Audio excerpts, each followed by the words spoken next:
ternyata saat ini banyak obat-obatan antibiotik masuk. Nah, ketika terus-terus masuk maka akan bisa resisten. Nah, ini yang disebut dengan resistensi antibiotik, di mana ya bakteri yang berkembang itu tidak bisa lagi dilawan oleh obat-obatan kimia sintetis antibiotik. Kenapa? Karena penggunaan hari ini udah jor-joran. Bahkan di dalam situs WHO disebutkan AMR itu sebagai salah satu ancaman global yang paling serius.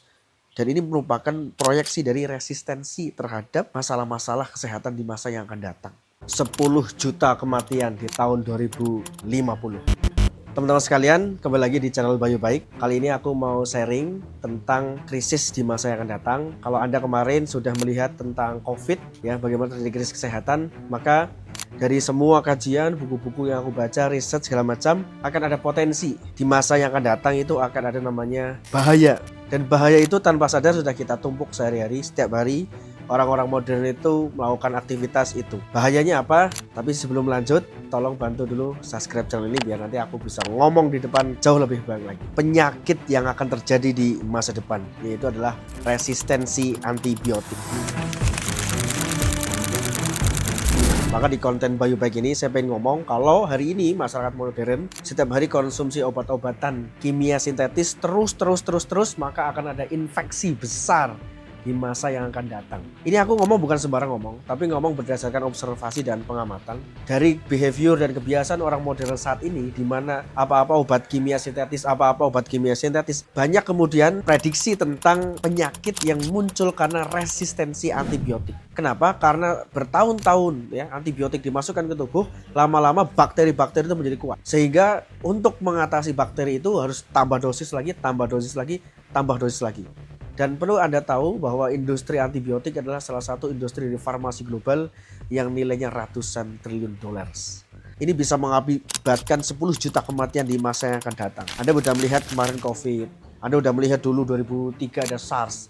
Ini wabah-wabah yang muncul. Perkembangan bioteknologi semakin canggih ya. Kalau Anda pernah melihat film-film zombie, itu kan karena biotek ya, yang kemudian akhirnya muncul seperti itu. Maka di video ini saya ngomong sebagai kajian daripada kegelisahan dan juga bagian daripada informasi supaya kita bisa hidup lebih sehat. Karena alam rusak, lingkungan rusak, global warming, kekeringan akan terjadi, kekurangan pangan itu di masa yang akan datang. Krisis air, bahkan air di masa yang akan datang akan menjadi the next crypto aset ya. Kalau zaman dulu ada orang berlomba-lomba rebutan minyak, di masa yang akan datang orang akan berlomba-lomba rebutan air. Nah pertanyaannya apa itu resistensi antibiotik? Biotik kan dari kata bioma, mikrobioma, bakteri, patogen. Gitu. Anti berarti anti bakteri, anti patogen. Nah ternyata saat ini banyak obat-obatan antibiotik masuk.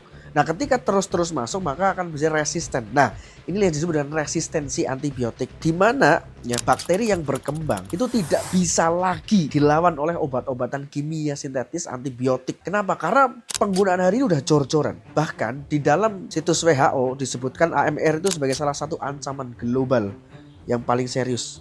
Dan ini merupakan proyeksi dari resistensi terhadap masalah-masalah kesehatan di masa yang akan datang.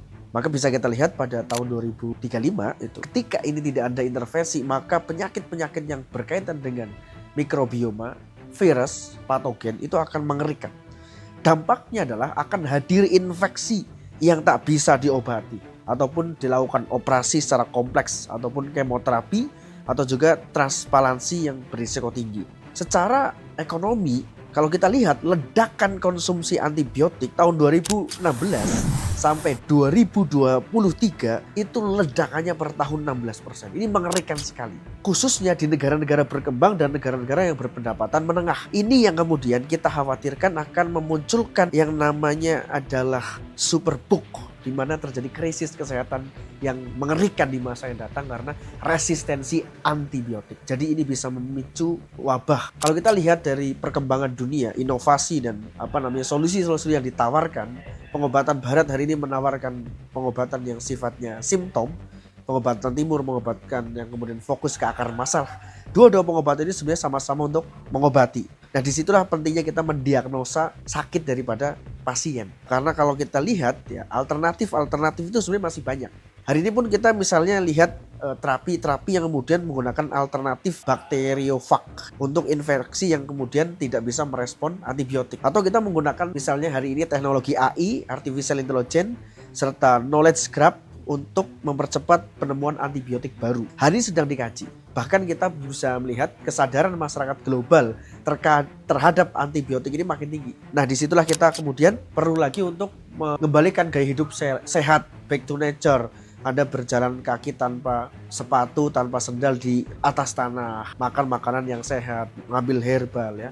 Oleh karena itu makanya di sini aku salah satunya mendirikan ASPO sebagai perusahaan yang memproduksi obat-obatan herbal adalah pengen mengembalikan zat-zat bioaktif, senyawa aktif yang ada di alam ini, yang ada di rempah-rempah, rimpang bisa digunakan semaksimal mungkin dalam rangka untuk membantu umat manusia semakin sehat dengan alternatif gaya hidup sehat dan herbal. Aku percaya bahwa obat-obatan di masa depan itu harusnya adalah nutrisi dan makanan yang masuk dalam tubuh. Bukan sesuatu yang kemudian dibuat, diefikasi, atau kemudian dilakukan yang namanya pembuatan sintetisasi di dalam laboratorium. Itu sebetulnya bagus untuk umat manusia, tetapi dalam jumlah yang berlebihan, dampaknya pun akan mengerikan. Maka resistensi antibiotik tidak memungkinkan ini bisa menjadi ledakan penyakit ya, karena bakteri itu sulit dilawan lagi, patogen sulit dilawan lagi, virus sulit dilawan lagi karena sudah kebanyakan obat-obatan antibiotik. Jadi antibiotik sudah gagal. Inilah, bayangkan jika dunia itu terinfeksi. Kemarin COVID karena kelalawar ya, katanya dari Wuhan, itu juga mengerikan ya, kita sampai lockdown. Ini kan mengerikan, ini membuat ekonomi macet. Hari ini sudah 1 juta orang meninggal setiap tahun karena bakteri yang sudah kebal akan antibiotik. Dan kalau kita tidak berubah, maka angka ini akan menjadi 10 juta kematian per tahun di 2050. Kerugian secara ekonomi pun akan mencapai 2 triliun dolar per tahun. Inilah penyakit masa depan yang diam-diam sedang dibangun hari ini karena kita kebanyakan ugal-ugalan makan obat-obatan kimia sintetis. Maka teman-teman sekalian, ini satu video renungan. Jadi resistensi antibiotik yang aku angkat ini atau antimikrobial resisten adalah salah satu bakteri yang berkembang menjadi super kuat. Obat yang dulu bisa membunuh mereka, mengatasi mereka atas infeksi ketika kita kena infeksi, sekarang bisa tidak mempan lagi. Kenapa? Lah inilah, antibiotik bisa menjadi seperti senjata makan tuan. Apalagi banyak peternakan yang menggunakan antibiotik tanpa dosis sembarangan, maka bisa musuh-musuh ya berupa bakteri, mikrobioma, patogen akan makin kuat, akan makin berevolusi. Bayangkan jika rumah sakit ya, operasi, kemoterapi, transplantasi organ semua bergantung pada antibiotik ini. Tapi antibiotiknya gagal, maka seluruh sistem medis modern akan runtuh dalam semalam. Inilah sesuatu yang sangat mengerikan. Banyak orang yang akhirnya minum antibiotik tanpa resep dokter. Kedua, mungkin di dunia peternakan ya, tadi berkaitan dengan hewan-hewan ternak, banyak kemudian berlebihan juga diberikan antibiotik. Dan yang ketiga adalah riset tentang antibiotik nyaris mandek. Perusahaan farmasi enggan meneliti karena mahal dan tidak menguntungkan.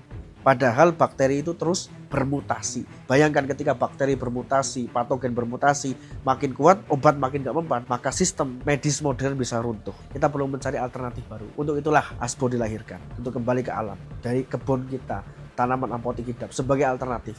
Hidup sehat dimulai dari rumah kita, hidup sehat dimulai dari pikiran kita, hidup sehat dimulai dari cara kita kemudian menjalankan hari-hari dengan rasa syukur. Kalau kamu suka dengan video ini, tolong bagikan ke yang lain, dan teman-teman sekalian mudah-mudahan Anda selalu diberikan kesehatan. Barakallahu fikum.